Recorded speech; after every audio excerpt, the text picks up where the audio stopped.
Hello, Ivy here. This week's podcast is entitled Slow Dancing in a Burning Room.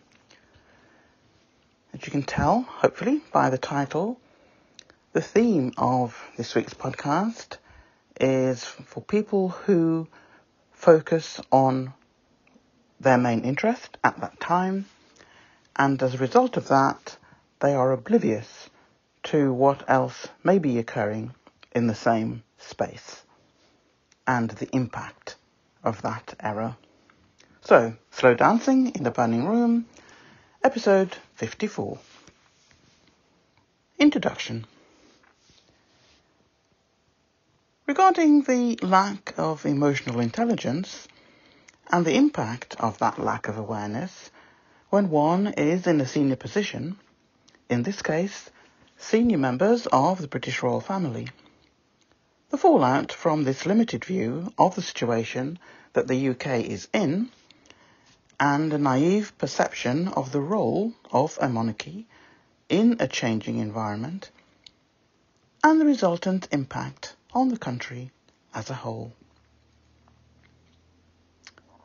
So, what does read the room actually mean?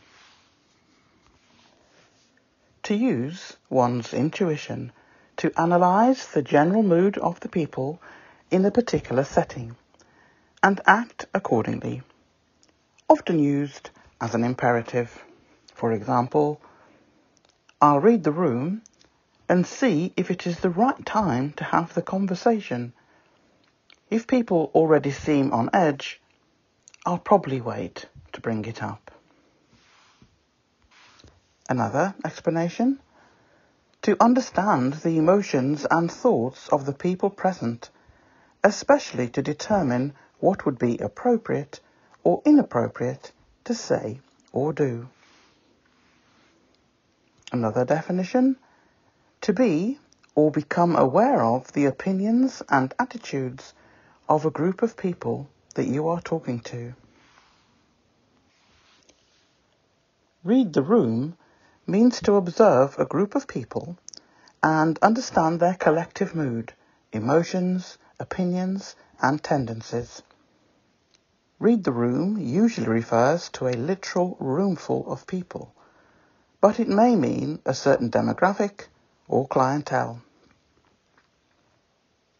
As a note to this, the phrase originally was around in the 1970s and used by thieves to observe where things are located in the room and the access to them. In the 1990s, the phrase "read the room" began to be used by marketing executives to mean to understand the motivations, feeling and mood of a certain group of people. What is emotional intelligence?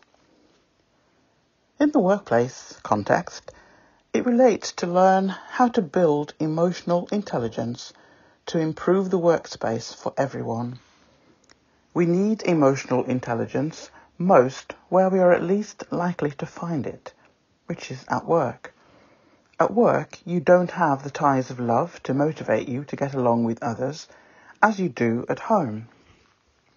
You don't have the benefit of a shared history to help you understand what moves those around you. That makes it all the more important that you have a way to tune in to what those you work with need right here, right now. You already have that facility. It's active awareness and the empathy that flows from it. Using those elements of your emotional intelligence can help achieve success and solve problems in that moment in time at work.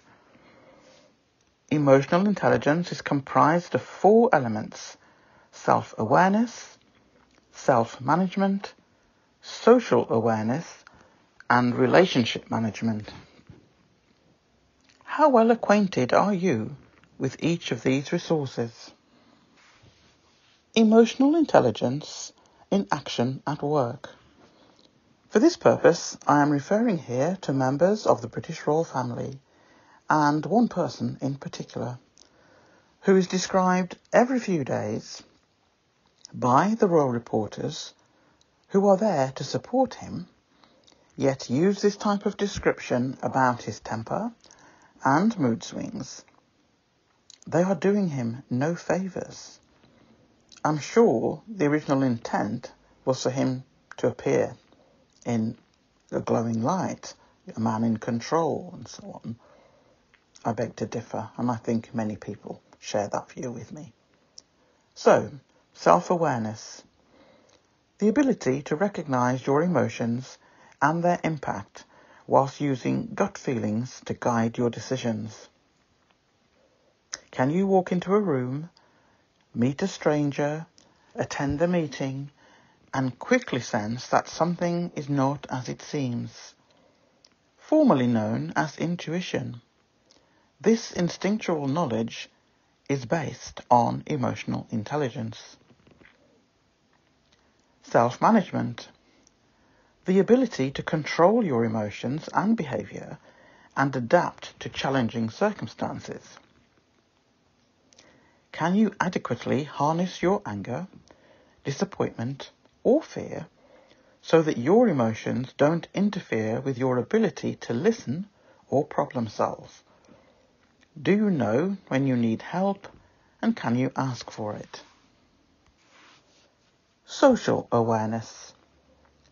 The ability to sense, understand, and react to the emotions of others and to feel comfortable socially. Can you tell when you are unintentionally making another person uncomfortable, or someone who is smiling who is really upset? Relationship management. The ability to inspire, influence, and connect to others, and to manage conflict. Can you remain calm, energized, and focused in the face of another's distress, or during an upsetting situation? Can you diffuse conflict with humour, or by listening convincingly to another's point of view? Examples of poor judgment by the British royal family.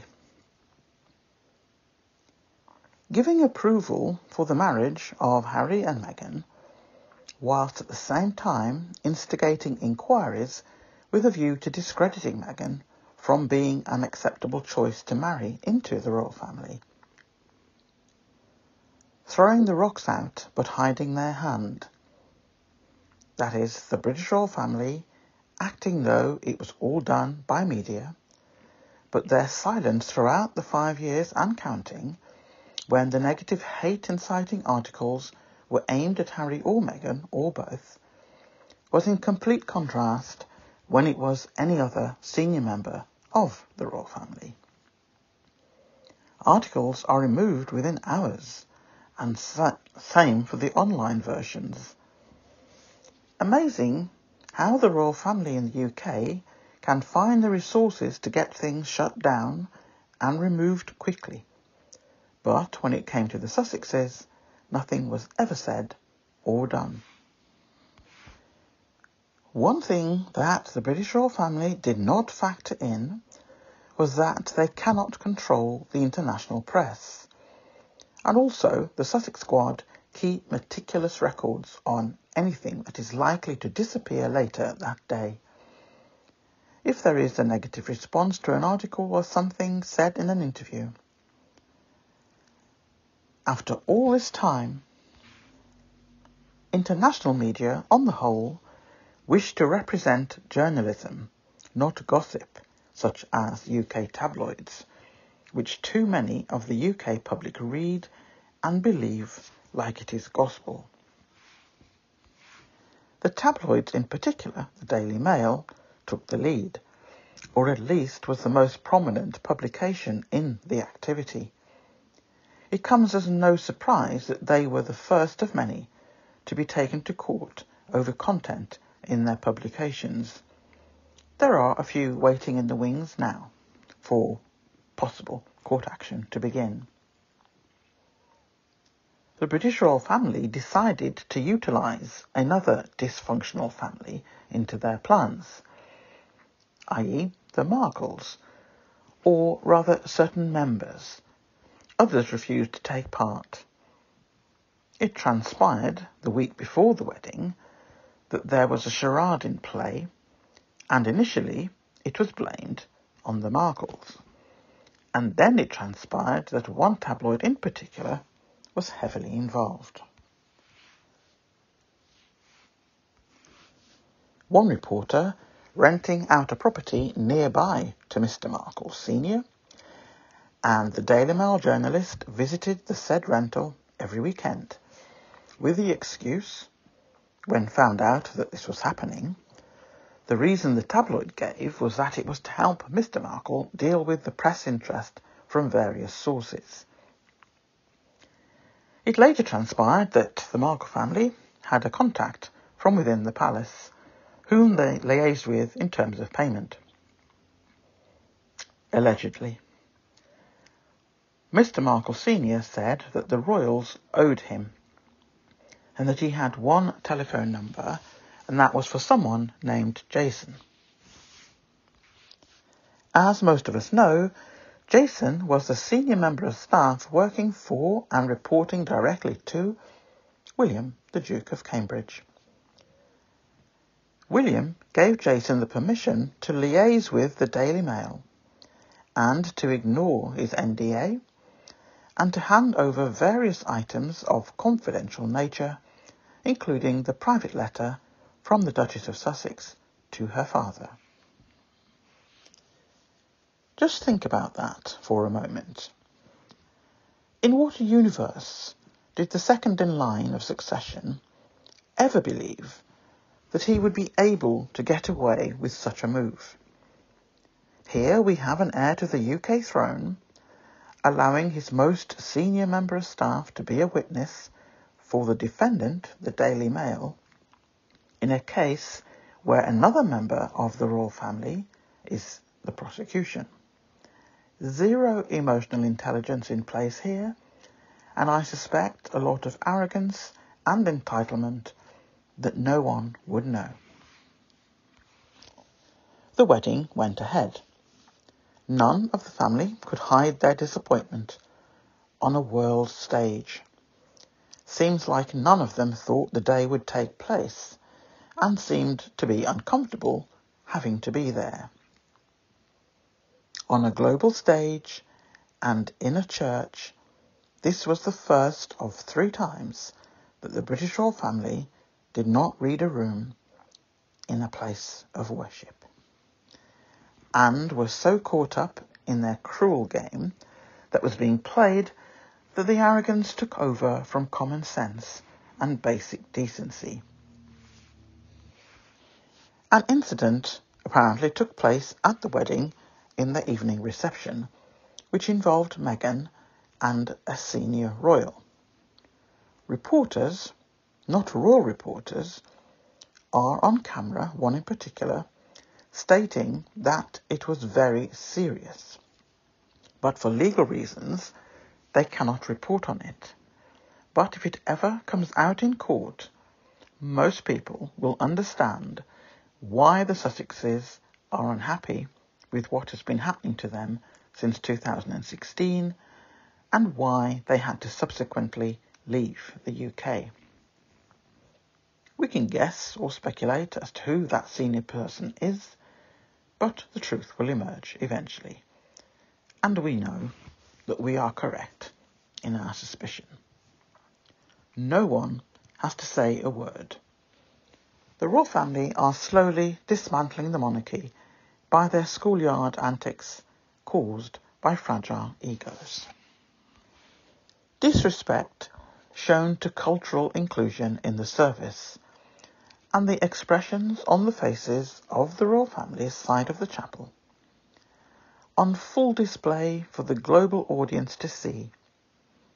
Not a good PR move at all. For an institution that is sold in a variety of ways, one of them being diplomatic liaison with prominent figures in many nations. So many countries would have been very concerned about the so-called welcome to Meghan, the Duchess of Sussex, into the UK monarchy family, and to see the obvious tension in the marriage service itself, held in Windsor Chapel, was not the best start for a country trying to impress. The event as a whole was a successful day for all the right reasons. A day of celebration, but nothing can take away the expressions, including smirking at various points in the service, looking bored, and on occasion bemused. The lack of emotional intelligence was there for all to see, including the international audience. And this fact, like others in this podcast, will come back to haunt them in due course. Royal reporters have always been critical of all Meghan's projects, which have been huge successes, and all of them continue to be successful. So, despite all the negative coverage from royal reporters, Meghan was succeeding. Effort was made to try and sell the successes of the other senior royals in their projects, even though some had yet to complete anything. But the rhetoric made them out to be saviours of the monarchy, and articles about Meghan's projects were full of statements along the lines of this and that, and this is not royal enough, or it is against protocol. And when asked about said protocol, the responses were often, well, it is not written down as such, but we just do not do it that way. Every single project that Meghan did, so a pattern began to emerge quite early on, and the alarm bells were ringing louder by the week. Knowing how experienced Meghan was in project development and management, and the high number of projects that she has been used to handling alongside her day job in the acting profession, it stood out that it was only the UK and a media team that would be unlikely to be employed in those roles outside of the UK. It was clear that their public statement about Meghan's work rate and content and results had a different agenda to the people that the UK media were praising, whereas up until the year that Meghan arrived on the royal scene, the same media team had been scathing about some of the royals and citing lack of work ethic. It was not rocket science to see what was happening here. No one is allowed to shine brighter and be seen to be doing better than senior royals. No priority given to the recipients of the outcomes from said projects. It was always about how the royal family and its senior members in particular looked. Priority was their vanity or fragile egos, as described by many, as opposed to the receivers of the service apparently being provided. Another huge mistake of not reading the room. Whilst they focused on propaganda via their press pack. The British royal family have never had anyone marry into the royal family with existing huge wealth. And to add to the mix, the new member of the family was a successful actress, and despite the royals looking down on that profession, particularly the USA acting industry, high achiever academically, multilingual, and a UN ambassador for women gender equality, and an experienced project developer and manager with global charitable organisations, and also worked with USA troops, and all of the projects over the years have been completed on time and have been huge successes, using measurable outcomes and added value. The UK establishment allowed the British royal family to drop the bag. The bag containing money that would benefit the charities.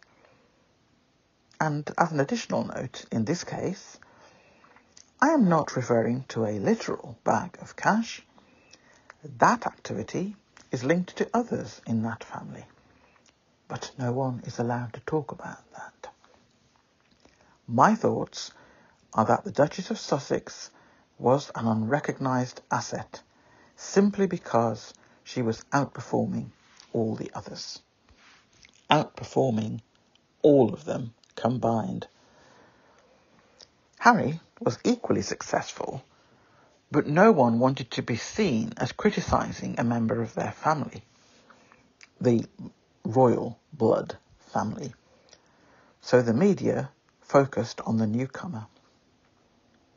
Another mistake. Prince William and Kate and their royal train tour was criticised heavily for being carried out in the middle of a pandemic. One Welsh official said that he would rather, and I quote, "no one was having unnecessary visits," end of quote, during the coronavirus pandemic. Welsh Health Minister Vaughan Gething said he wasn't particularly bothered or interested when asked if he thought the couple should travel to Wales when the region had been seeing high COVID-19 infections. Scottish leader Nicola Sturgeon suggested that William and Kate travelled to the Scottish capital of Edinburgh despite their office being made aware of coronavirus restrictions for those wanting to cross the border. Royal officials have said the visits were planned in consultation with the Scottish and Welsh governments, and that William and Kate were allowed to travel across the border because they were working. Arlington Cemetery and UK Cenotaph, November 2021, and the difference in treatment. The Queen, apparently, was the person who refused Harry to have a wreath that he ordered from the usual royal suppliers laid at the cenotaph in his own country. But yet, Prince Harry was honoured on the same day at the inauguration of President Biden by giving prominence to previous visits by Harry and interaction with USA veterans. On the day that Prince Harry's wreath was deliberately left behind in the supplies store where the UK royal have purchased their wreaths from every year, Harry's wreath was ordered and paid for, but never left the suppliers. The UK tabloid press took great delight writing puerile articles how the Queen had refused to allow his wreath to appear at the cenotaph to honour all veterans, past and present. But the smiles disappeared from their faces when, during the afternoon UK time, Harry and Meghan visited Arlington Veterans Cemetery and laid a wreath there, and the USA reported on it in respectful tones. All reporting by international press was also picked up the story, and was done in a professional manner. As the day progressed in the USA, there was footage of past presidents and senior military officials and politicians gathering in a building on the grounds of Arlington Cemetery, and there, among all those dignitaries, was a huge image of Prince Harry laying a wreath at the same cemetery some years before. A number of such images of respect being paid to a number of individuals from USA military, and there on the wall was one of Prince Harry.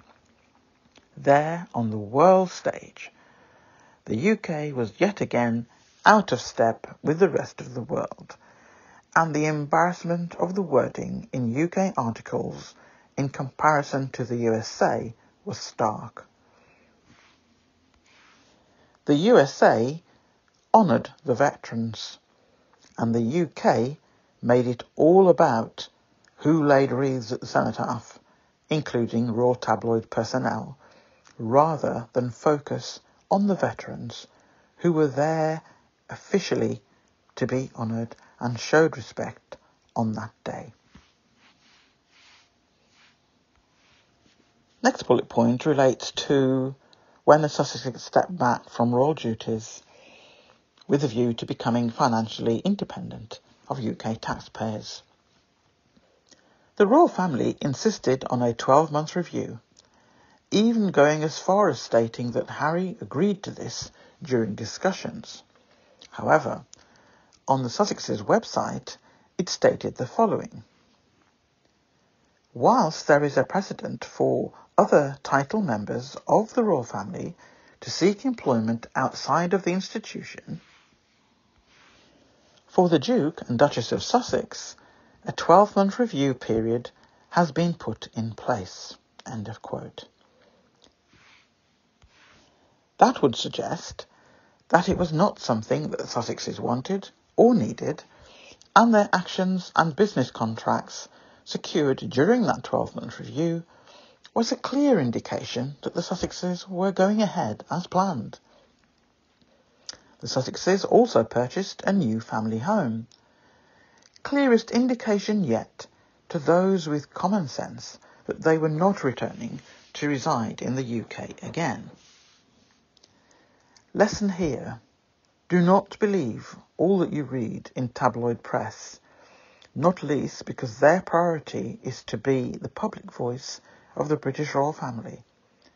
So, despite the daily rhetoric in the tabloids about Harry wanting to return to his home, in inverted commas, it is a deliberate attempt to disregard the purchase of a property and all of their business contracts that they had secured by this point, and refer to the UK favourite prince as wishing to return at some point to the UK. Note, in the ongoing fantasy tales in the tabloid, they spend most of the time writing very negative articles on the couple, and when anything appears about returning to the UK, the tabloids only refer to Harry, and rarely refer to his wife and children. The disrespect shown to Meghan and the views on the USA acting profession was not professional in any way. Again, that will come back to haunt the UK monarchy in due course. March 2021. The Oprah interview with Meghan and Harry joined in the second half. 1 week before the interview even aired, UK media began a series of articles in all of the newspapers reported as factual for an interview that had not yet taken place. And apart from a few seconds of footage from the interview, nothing else was revealed. Those short clips of footage began 2 days before the interview aired. We must not forget that 4 members of the carnival of so-called experts who were approached to give their thoughts on the interview, as if they had viewed it already, and to state their opinions and reactions to what was said. The team behind this were making the point on how so-called experts are more than happy to give their opinions on the Sussexes, particularly Meghan, about an interview that they had not yet viewed, as if they had indeed viewed it, confirming that so many of these people who have suddenly become popular by TV networks to give their opinion on Meghan and Harry earn money from speaking in a disparaging way, much of which is their opinion and not fact, and in this particular case spouted complete fiction on some of the topics that they felt so strongly over, convinced that these would come up in the interview, but made it sound as if it had already happened and they had viewed it. All of these people are still employed and called upon by networks in the UK and abroad, despite the embarrassing footage of their discussions on camera about the comments made by Meghan and Harry to Oprah, being splashed all over social media networks for days afterwards. Strangely enough, the tabloids did not run the story and still use quotes from these individuals to the present day. an update to my notes. At the time of writing this article, one of the 4 has been dropped from a high-profile USA TV network due to this incident. Apparently, the said person is consulting with solicitors with a view to suing the 2 producers of the program in question. Seems to have escaped the minds of this person that all were told that their recording would be shown after the Oprah interview, so it was not a prank because they did not tell them what to say. They were asked to give their opinions on what Meghan said or would speak about. If the 4 of them had stuck with facts, then this would not be an issue. They chose, to varying degrees, to mention things that seemed like projection on their part, and their views on some, the likes and dislikes of the Sussexes. This was opinion, not factual. Mistake by one of the 4, who has got caught out by content that no one forced on them. I can't see how anyone can play the victim in these circumstances. The individual chose to say what they said, and so now they are living with the consequences of spouting one too many times about the topics that the Sussexes would talk about, and in particular Meghan. Grave error in judgment, because the media personnel circling around royal corridors feel that they can do no wrong, not least because they have enough information apparently on each of the royals. The royals seem encouraged to play the game rather than risk their skeletons in their cupboards to come to light. This interview was announced 1 week before the interview itself aired on the 7th of March 2021 on CBS. UK media really came out in an all-out onslaught of the most disgusting headlines and articles, all based on what they anticipated would be included. Their actions over that week steadily became more sinister and accusatory, and which was viewed by a global audience that was clearly becoming more invested in watching this interview based on the antics of UK media. UK tabloids are the best free marketing for any Sussex publication that they do not want people to view. I would describe their behaviour and the topics that were raised by UK tabloids with no evidence that these topics would be discussed in the interview was a classic case of projection, with each claim becoming more outlandish and extreme. They then went down the route of a subject which no doubt was done upon the instruction of the royal family, but which then implicated the monarchy with the high potential of a legal case developing. So, having produced a myriad of articles claiming bullying behaviour by Meghan with her staff, on top of the other salacious headlines that they had produced over the preceding 7 days, and sold papers on the back of those claims, along with inviting hatred and vile comments on social media as a result about the couple, particularly Meghan, the interview itself revealed none of those claims. Some of the things that were said in the interview took the British royal family by surprise, and then in an effort to prove that the Sussexes were mistaken or lying about their subjects, the senior royals went on an embarrassing crusade of denials in front of pre-arranged cameras and scenarios to state categorically that they were the opposite of the things stated in the interview, and other topics were not recollected as being discussed in the way represented within the family. For example, the question asked more than one conversation about the likely shade of Archie's skin before he was born. It seemed to escape their attention that it was Harry who mentioned these conversations, including concern about Archie's skin colour before he was born, And another example of when Harry was told that there was no money to pay Meghan anything, and that perhaps she could return to acting to pay her own expenses. Meghan stated in the interview how Royal HR refused her assistance when she asked for help as she was feeling suicidal. HR said she was not an employee of the British royal family, so they could not help her. So, on the one hand, Meghan was not an employee, so no HR assistance available apparently, and also not a member of the family either, because there was no financial provision made for her upon marriage to Harry, which is the practice for every new person entering into the royal family upon marriage, certainly in senior royal positions. They said much, much more, all of which would be challenged in any tribunal or court case.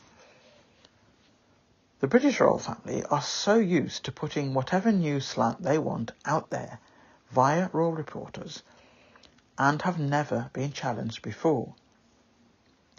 They discovered very quickly Meghan has receipts for every conversation on this and other subjects and an excellent legal team.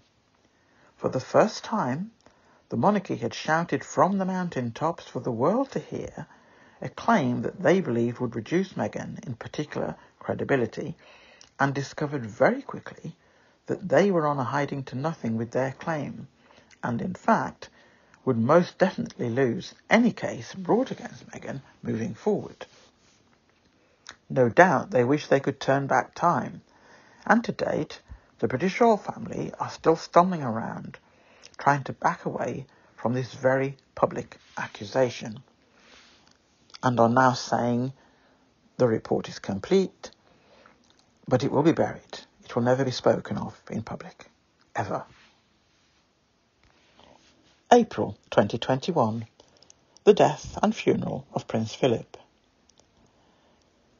Prince Philip's death will become a healing moment for the royal family, according to one royal expert, who suggested that Harry will mend his rift with William when he returns to the UK for the funeral. Always use words that indicate it is for Harry to repair any damage to the family's reputation, etc. May 2021. The Me You Can't See documentary on Apple TV, created and co-produced by Harry and Oprah. 6 episodes. Following the global debut of the groundbreaking documentary series, The Me You Can't See, A Path Forward, Oprah Winfrey and Prince Harry reunited with advisors and participants for a thought-provoking, wide-ranging conversation about mental health and emotional well-being and where we go from here. UK Press. Prince Harry is reportedly set to drop more truth bombs in a deeply personal episode of his new mental health series with Oprah Winfrey.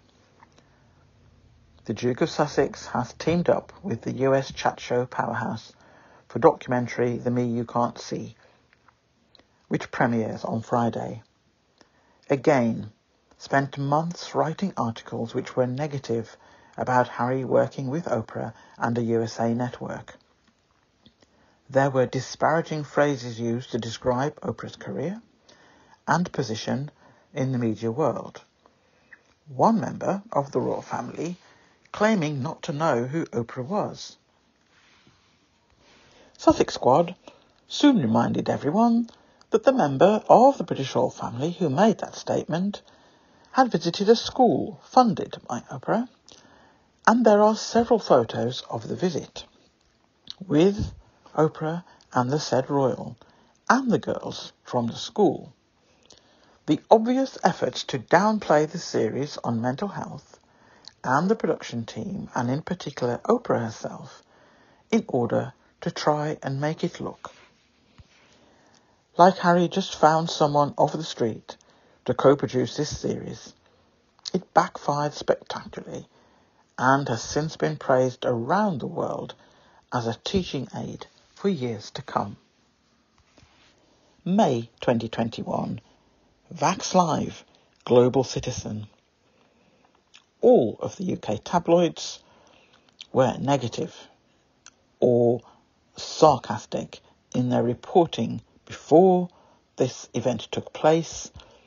They all said they would not be watching, yet all of them clearly stayed up during the night, UK time, and were firing away articles in the early hours, none of which were positive. Prince Harry had called for the COVID vaccine to be equally distributed across the world. He and his wife Meghan offered hope that recovery from the pandemic will also help women who have been disproportionately affected by this pandemic. Women, and especially women of colour, have seen a generation of economic gain wiped out, the Duchess explained. UK tabloids responded to that with derision, as you would expect. But once again, they were a lone voice in the wind because the international press, including the USA press, were saying quite the opposite. So UK once again looked foolish. June 2021. Harry and Meghan welcome their second child, Lilibet Diana. June the 9th, 2021. In response to claims that emerged on June the 9th, a spokesman for the Duke and Duchess of Sussex has confirmed that the couple were indeed given the Queen's blessing. Prior to that, there had been a frenzy of articles stating that they had no right to use that name, and they are no longer working royals, etc. At every opportunity, the UK media tried to belittle this couple, and then every so often ask Harry to return, never Harry and his wife and children, and help out the British royal family because they are struggling with their heavy workload. There was no heavy workload, just that a few were having to do more than they usually do. But none of it is measurable. They just turn up for things and smile and wave. Another reason why the family felt threatened by Meghan, and that could not be allowed to continue. The British royal family preferred mediocrity and non-measurable actions with no targets or objectives. June 2021, Meghan's book, The Bench, released. UK tabloids reporting, New York Times bestseller, but not even in the top 100 in the UK. As if, of the two, who's interested in the UK list? July 2021. Unveiling of Princess Diana's statue in Kensington Gardens, marking what would have been her 60th birthday on the 1st. It was apparent that the brothers still needed to work on their relationship, in inverted commas, following the unveiling. People were hoping this was going to be the moment that the brothers reconciled. They were so wrong. Harry was on a plane within hours. Back to the USA. August 2021. Meghan's 40th birthday and launch of 40 by 40 Mentorship Global Initiative. To celebrate her 40th birthday, the Duchess of Sussex launched a new initiative, 40 by 40, via her charitable foundation, Archwell. Duchess Meghan, alongside Melissa McCarthy, shared her idea to help women re-entering the workplace after the coronavirus pandemic in a light comedy skit. This was and continues to be a huge success. And as you can imagine, it was all scathing negative reports from the start in UK tabloids. Just daily, constantly drumming home negativity and no doubt persuading a portion of the UK public to believe what they were writing. But results emerge and continue to emerge. It is a huge success. September 2021. Harry and Meghan visit to New York City. Visited the 9/11 Memorial with New York Governor Kathy Hochul and New York City Mayor Bill de Blasio. and held meetings with the UN Deputy Secretary General Amina J. Mohammed and the US Ambassador to the UN, Linda Thomas-Greenfield. I won't go through all of the bullet points of the New York trip, but it is contained in the article. Needless to say, that prior to this visit taking place, as a pattern throughout this podcast, negative reporting in the UK tabloid press. And then when it actually took place, and clearly could be seen from the first few minutes of it that it was going to be a huge success, the tone changed slightly. And all of a sudden, UK tabloids were referring to it and describing it as a royal tour. Again, you'll smile when you read the nonsense that they wrote. But there's 3 bullet points that the UK tabloids, and they're actually quoting from in the podcast, but you'll read far more. Harry and Meghan were vacuous in their 3-day royal tour of New York City. Meghan and Harry planning more fake royal tours in such places as Australia, as well as other parts of the USA. Both above statements claimed by royal experts in 2 of the tabloids, all the others stating similar disdain for what they are all describing as a royal tour. Another quote from UK press: "Lights, camera, action. Exclusive pictures reveal the camera-shy documentary crew that shadowed Meghan and Harry's every step to visit veterans in New York City and New Jersey. So, was it a royal event or a reality show? Answer, neither. Tabloids just trying to influence the UK audience." Note, these are the same royal reporters who gloated over Harry losing his positions with military in the UK and now making cheap digs at the couple for being embraced by USA military and for bringing along their own camera crew to film them during the event.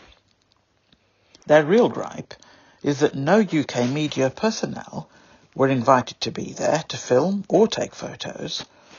The royal reporters have a whole royal family to film and take photos of, so there should be plenty to keep them busy. The British royal family and its media hounded their golden goose out of the country, and despite their continued efforts to discredit the Sussexes, the couple are thriving and going from strength to strength. Cannot bully and harass someone out of the country and then complain that your targets have no interest in rushing back to the nation that asked them to leave every single day, or to allow UK media access to their projects in their new permanent home. USA news organisations now have access to the Sussexes. The UK threw away the ball. Game over. The couple left, so they now need to deal with the consequences of their 5 years and ongoing campaign. The Sussexes in 2022. Look out for misinformation and disinformation with any activity the Sussexes are involved in this year and beyond.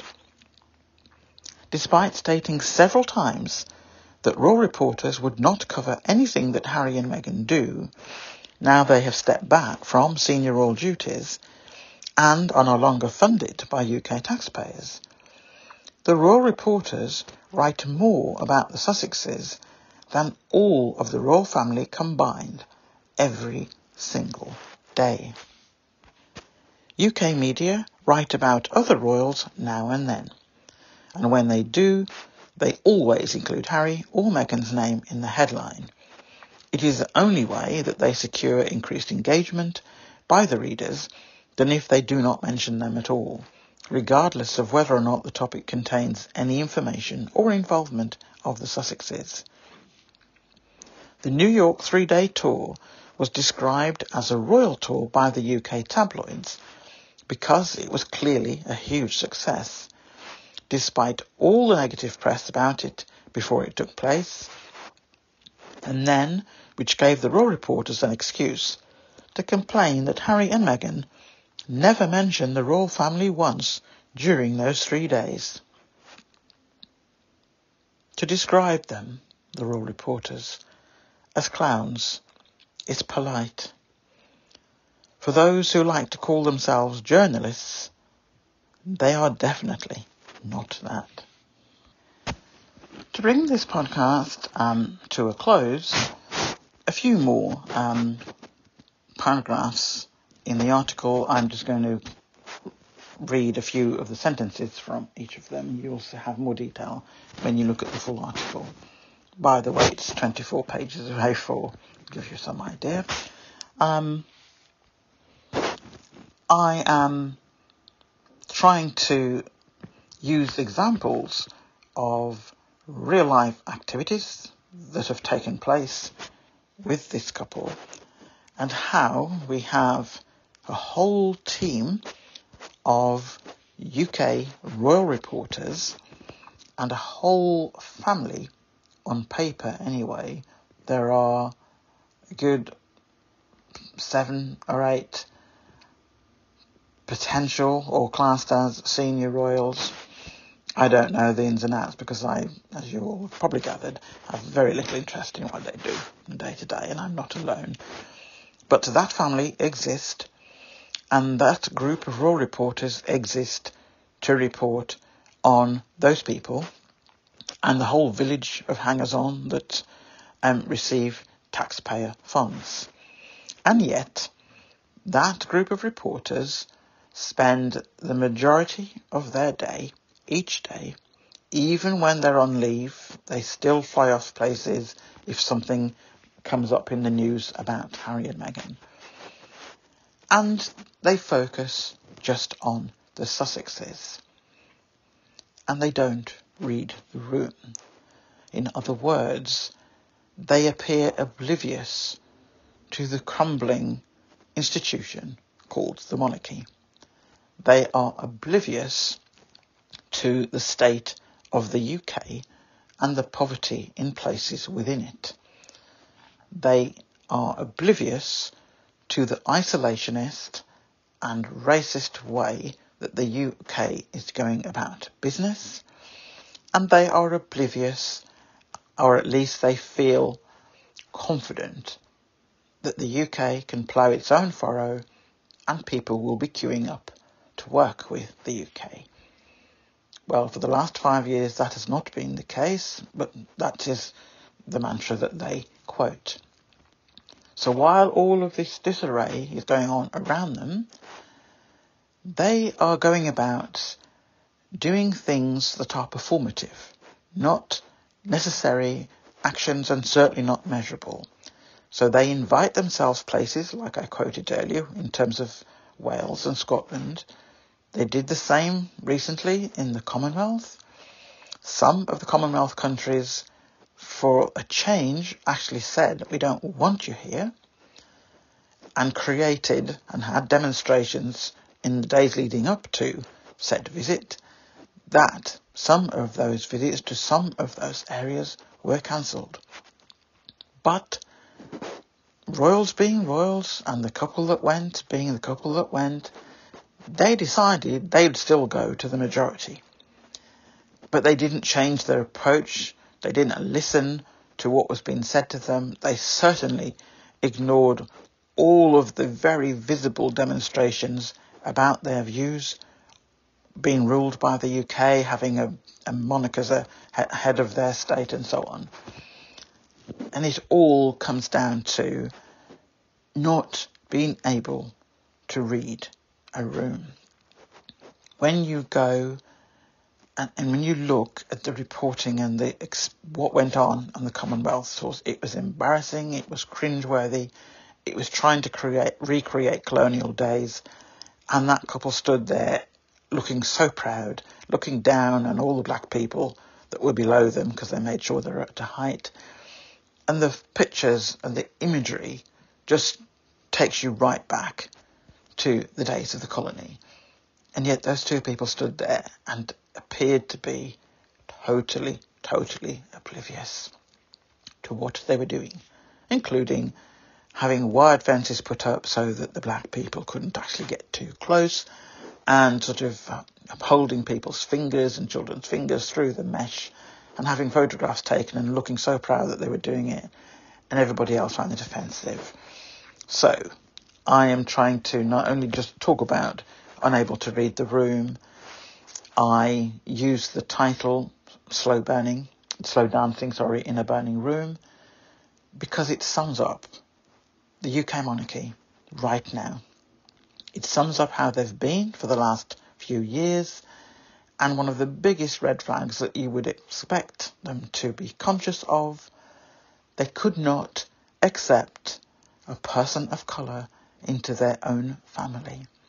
And 5+ years later, that is still going on, this hunter and prey activity. And yet they think they can turn up at a Commonwealth country and profess to love everybody. And as one of the senior royals said, we are not a racist family. And by coincidence, they have the Rent a Black crowd and have black people in the background of these photos. It works like clockwork. They do it all the time. It's deeply offensive. No one is fooled by it except royalists. But I'll return to my bullet points. But that's the reason for me quoting these things. I know you probably all know about some of these dates that I've quoted, but I'm just trying to reinforce the lack of awareness, the lack of skill, the lack of interest to change their ways, the lack of and the inability to read a room and know when to say certain things and when to keep quiet. And also, there are certain rooms that they don't need to enter right now because they're not welcome. And every day they malign Harry and Meghan, particularly Meghan. It makes things difficult and makes it less credible that the places they're going to are going to welcome them with open arms. And that's basic. To me, an elementary primary school pupil would know that.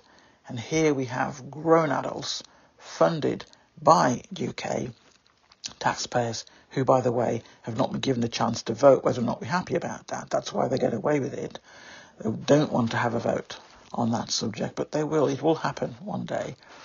The fact that they, every day, are still focused on, particularly one senior royal, on destroying the Sussexes, because every day that Harry and Meghan are successful and are independently financed, they don't rely on taxpayers and funds, it weakens the idea of the monarchy. So it appears to me that that has become a full-time job for at least one royal to travel about the world at taxpayers' expense on the pretext it's diplomacy, and trying to play a diplomat, when really they're trying to destroy a member of their family, and the reason being he married a black woman, and the second reason being they're extremely successful at what they do, and their projects are measurable, have visible outcomes, and the global audience wishes to speak to them. And they don't have royal titles. They don't have all of the fancy toy badges and all the rest of it. All of Harry's are earned. And I think that also gets under the skin of some of the royals, because all that play acting that they do, it's not working with sensible people anyway. We can see through it. So forgive me if I've repeated some of the points. I know you know about them, but in all of my podcasts, I like to put day-to-day life experiences, things that we know about, and attach them to the academic theory.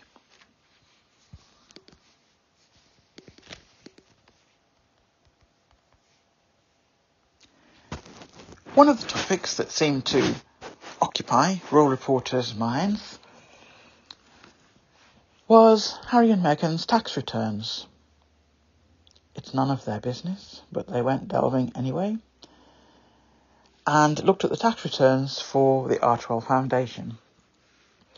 Articles taking great delight on how little income has come into the foundation in its first year and how they are clearly struggling, etc. All lies, complete lies. First of all, if the royal reporters have so much time on their hands, why do they not look into the accounts of the British royal family, who have been found wanting in regard to six-figure sums of money donated by powerful people and which does not appear in the accounts of the charities in question, and a recent one, money being given in a hold-all. Several, probably 7 figures, but certainly 6, and no mention of that in any of the tabloids, not a mention, or if it is, it's a photograph and with the cash being handed over in a bag, but there's an explanation for it kind of thing. This practice of questionable funds being transferred from one place to another has gone on, and it goes back years, and those who have donated have come away some months later with a title of some kind.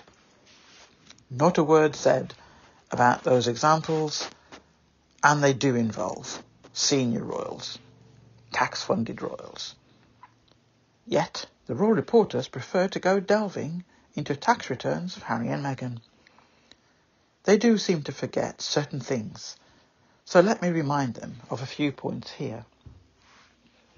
Harry and Meghan stepped away from royal life to become self-financing. It is their wish to become philanthropists and not have any of their activities funded by taxpayers.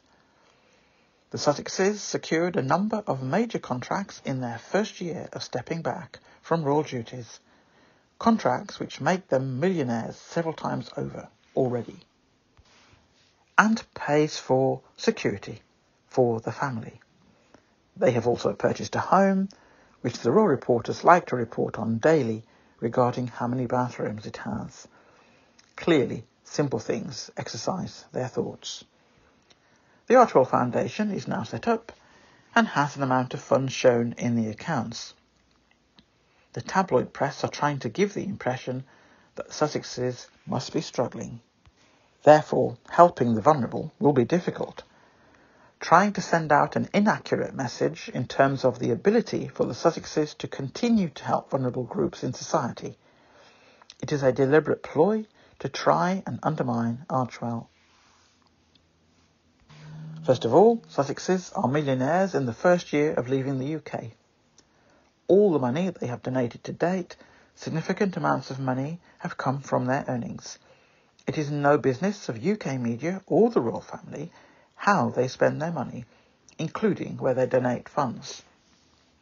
If they never earn another penny, the family are set for life, so all these reports on the amount held in the Archewell accounts is neither here nor there.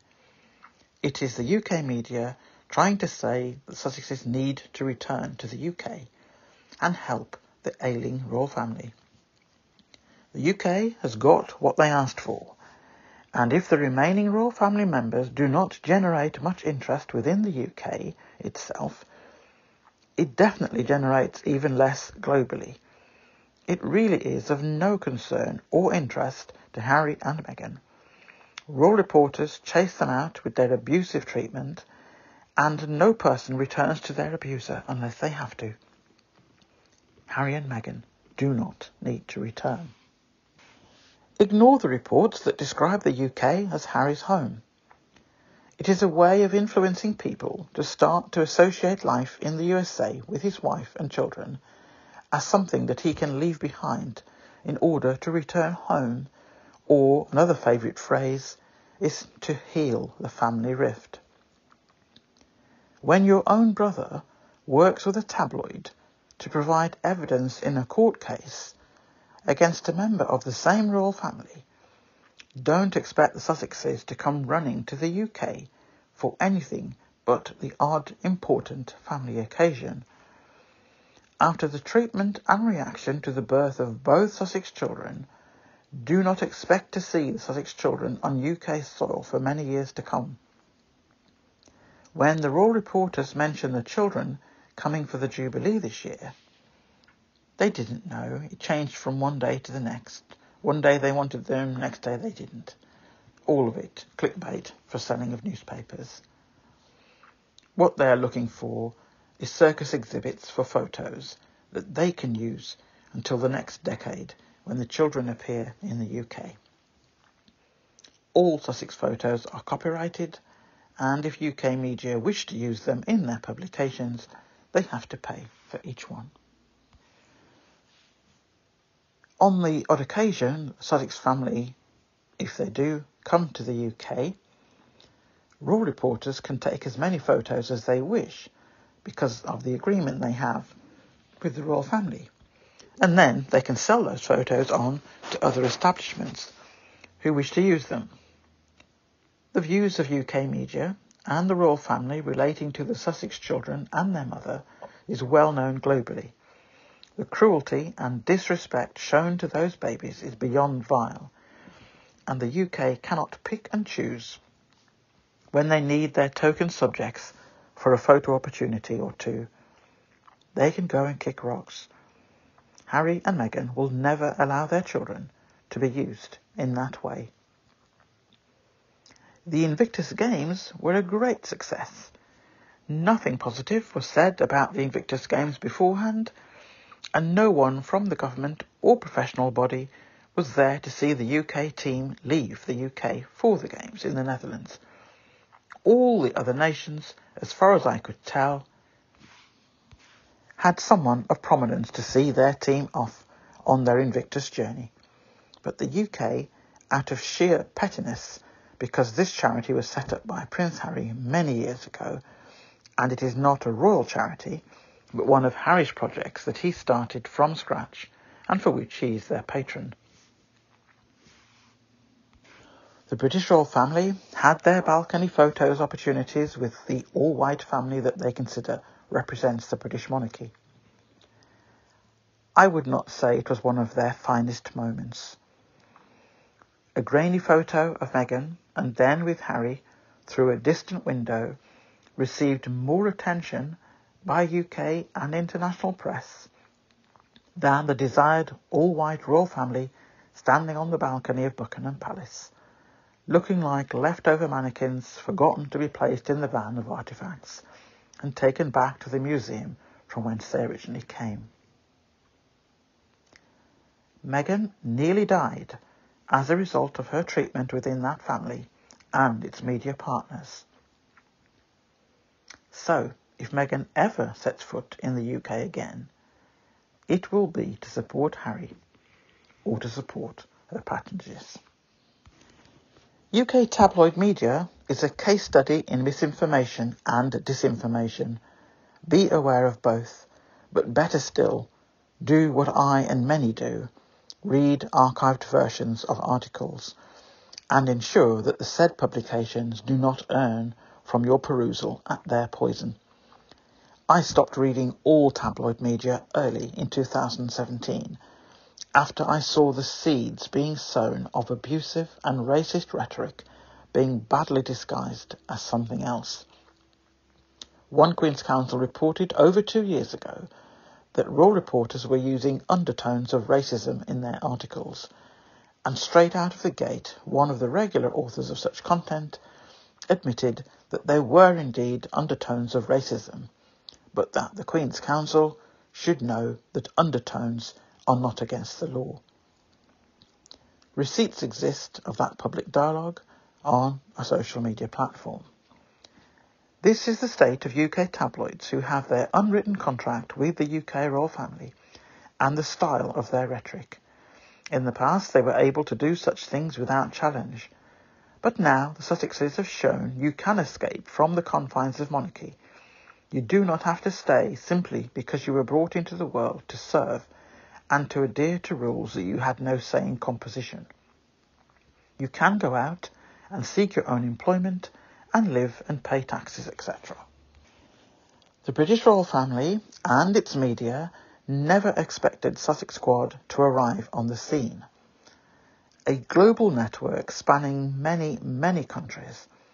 We are not a fan base, but a global support network, and we are never going away. A network of people who span many professions, including legal. So never underestimate any squad member in any country. We have a lifetime membership, and between us and our various time zones, we provide support for the Sussexes and their endeavours 24/7. 2022 is going to be an even better year than 2021. We are ready for anything. Bring it on. The UK has spent the last 5 years plus being out of step with the majority of the global audience, and definitely has managed to alienate increasing numbers within the Commonwealth. If the UK monarchy cannot behave better towards the first and only person of colour to enter that family, then it does not bode well for people of colour anywhere, including the UK. The treatment of Prince Harry purely because he has married a person of colour, and more importantly provides support 100% to his wife and family, and refuses to stand by and watch his family try to create another Diana incident. He is treated and has been declared a race traitor. The growth of single-purpose targeted hate accounts on social media is on the back of the tabloids writing articles for clickbait, and also as part of their unwritten contract with the UK royal family. Says everything you need to know about UK media, both printed, online and televised. What they are discovering now, after 5 years, that the international media is no longer falling for the rhetoric. They fully understand what the UK is trying to do, and as a result, the Sussexes have found an even wider support base. People now recognise the game that is being played. The UK is becoming increasingly a nation determined to follow an isolationist approach, and is very proud to admit this. There are laws in place now which are there to ensure that a hostile environment exists which will deter undesirable people from wanting to come to the UK to live. It is no coincidence that most of those affected are people of colour. A recent set of circumstances displays this graphically. Black refugees fleeing war zones and risk to life are treated less than, and some cases are not regarded as human beings. And the latest way to deal with this group is to send them all to Rwanda to be processed. Rwanda has its own fair share of problems, and human rights is one of them, i.e. the lack of and abuse of human rights. The UK are not concerned about that because it is black people dealing with other black people, so it is not anything they lose sleep over. Refugees from the Ukraine, however, have been provided with online systems to apply for a visa, and the UK residents have been offered monthly payments if they would give up part of their home to provide accommodation for Ukrainians. I am pleased for the Ukrainians, but let's be clear. Black people fleeing from war zones have not been offered online visa applications and have not been offered them in recent months, like the Ukrainians. The difference in approach to different sets of people is obviously done on ethnic origin and colour of skin. The official reason is that a visa is required. Windrush enforced return of people to the Caribbean, even though they were requested to come to the UK to fill essential posts or came as babies of those adults who came. Now, 70 plus years later, they are forcibly returning those people and referring to them as criminals, because they have no documentation to prove that their reason to be in the UK all this time. No mention of the convenient loss of documents by government departments who asked them here in the first place by computerised records gone astray or destroyed in error. Yeah, right, how convenient. If the UK thinks that the world is not watching all this farce and cruelty, and forming an opinion about those things, and no longer believe what is written in UK press, particularly by royal reporters, and the continuing living example of how the Sussexes were treated and continue to be treated, and used now for distraction stories rather than let people spend too much time questioning some very strange activities by certain members of the royal family, some of which have legal implications. Again, the UK royal family and its government seem unable to read a room, or have little regard for what other nations want to think. The UK will soon be announcing the final wording of its plan to withdraw from the Human Rights Act and to formulate its own human rights for the UK only. That also tells you all you need to know about the direction of travel. An inability to read a room. No interest in trying to read a room, just entering spaces with a sense of entitlement and that they know best, and bluster their way through the event after event, and the people of the UK who all know people who are struggling and going hungry, and the increased numbers of food banks appearing in our streets. There was a time when government ministers were in denial such entities were ever needed. Now they happily stand for photo opportunities, looking proud that they exist now, but forget to mention that every one of them exists by a charitable donation. Nothing whatsoever provided by this government. Nothing. They should be embarrassed to stand there and smile, and when they are in denial that there are people living in poverty in this country.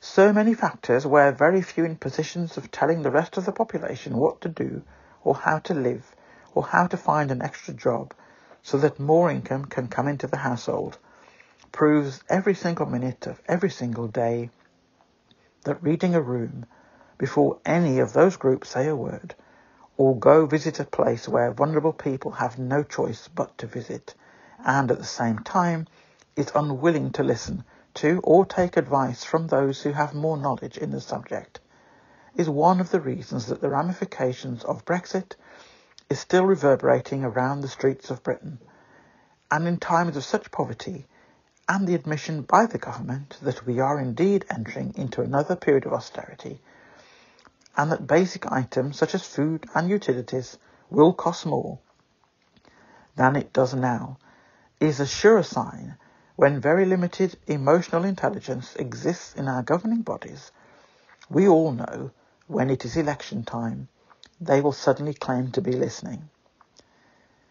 In these last few years, if anything is to go by, we are in for some rough times in the UK. Who else would spend 50 billion on a celebration of 70 years of a monarch being in place, which has in its selfish nature allowed someone still to be reigning in her mid-90s and will only give up the throne by death? The knock-on effect of that is the next in line is in his mid-70s and the second in line is 40 and has yet to complete one project. And there have been very few projects started in 20 years of adult life. In the same 20 years, Harry has set up a wide number of sustainable projects, and where others have had finite project plans, all has been done successfully. The majority of Harry and Meghan's projects are still running, as they were set up to be sustainable and to continue to improve and help others.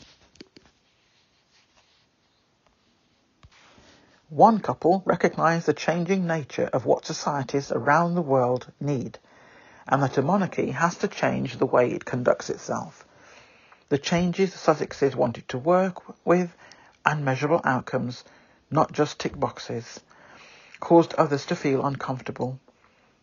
I know who can read a room from that phone, and I know who will remain like mannequins from a museum of artefacts depicting a former age, who will be brought out to stand on the balcony of Buckingham Palace and call it tradition. Spending 28 million on a 4-day Jubilee celebration was obscene, People are going without food and heat in the UK, and the food banks had to close their doors for the 4 days too, so people who were already hungry suffered in some places where a food bank was not open.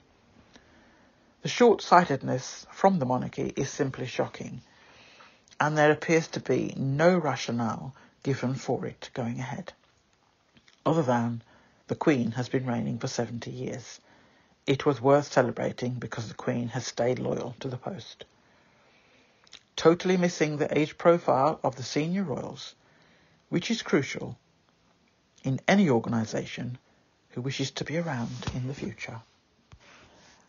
I'm going to end it there. As I said, the article is probably my longest one yet, as is this podcast. So I am going to sign off now. I hope the reading the room scenario has been explained a little bit more by this podcast, and I'm certain the article and the reference sources will give you full information on that score. So, as per usual, I look forward to seeing you and speaking with you in the comments, and speaking to you all next weekend. Bye from Ivy. Bye.